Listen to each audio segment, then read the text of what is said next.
এটা যায় না।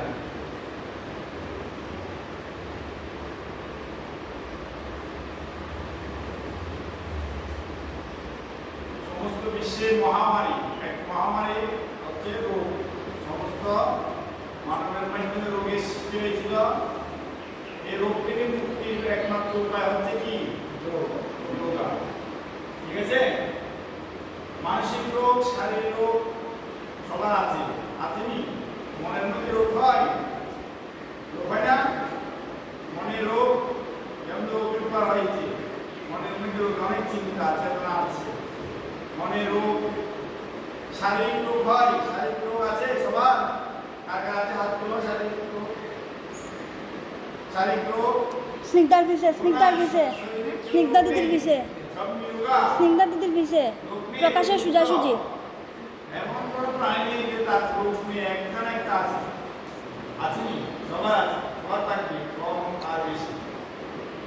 যোগা প্রকাশ পৃথিবীতে যোগা সামনে, একটু সামনে, একটু সামনে আঁকো। পৃথিবীতে প্রায় ৫,০০০ পদ্ধতি রোগ চিহ্নিত করেছে। মানে যেমন সর্দি, কাশি, জ্বর, ম্যালেরিয়া, আমাশা, টাইফয়েড, ক্যান্সার, আলসার, হ্যাঁ সব কিছু, আলসার, ক্যান্সার, তারপরে সর্দি, জ্বর, কাশি, পীড়া, ব্যথা, বেদনা অনেক আছে না? এরকম ৫,০০০ কতটা রোগ চিহ্নিত করেছে। এবং বর্তমান আরো নতুন নতুন রোগের নাম আসবে, হতে পারে।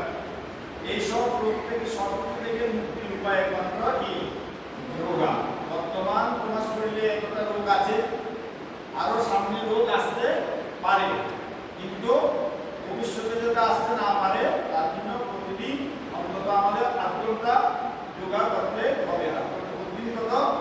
৮ ঘন্টা না পারলেও ১০-১৫ মিনিট করলেও চলবে। ঠিক আছে? অনুলোম বিলোম প্রাণায়াম, অনুলোম বিলোম প্রাণায়াম। এই কাছে দিয়ে শ্বাস উঠা আর কাছে দিয়ে ছাড়া, আবার এক কাছে দিয়ে উঠা আর এক কাছে দিয়ে ছাড়া, এটা কি বলে?